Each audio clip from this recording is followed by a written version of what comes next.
It was clear last offseason that Detroit wanted to overhaul their cornerback position. They did so starting off in free agency by going to get Tampa Bay Buccaneers cornerback Carlton Davis for a third round pick and other compensation.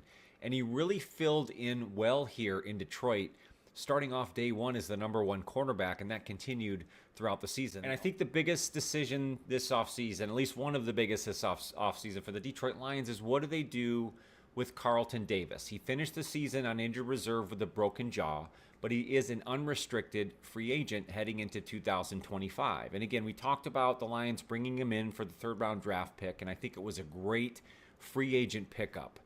And if he doesn't get hurt, along with a few others, I think it might have been a different story for the Lions in 2024. But we are where we are, and the Lions have to decide if they're going to bring Carlton Davis the third back. And if I'm in the Lions position, I would absolutely do everything I can to bring him back. I don't think they're going to be in the market for a high-priced cornerback, considering the moves that I believe they need to make on the defensive line still. There's a lot of talk about big splash moves still out there, so if they have any thought of doing anything like that, then they're going to have to preserve some of these other free agent moves that they make. But to me, if they don't make the big splash move, then I think you absolutely do what you can to bring back Carlton Davis. He filled in so well as your number one cornerback.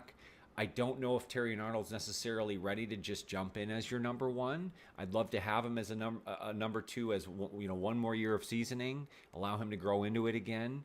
So I think if the decision is to either sign Carlton Davis or Tim Patrick, the wide receiver, I absolutely would lean towards Carlton Davis. I just think he is that long physical corner that you want. Again, I think he has a few more very productive years under his belt, and he has the Super Bowl experience that you really want.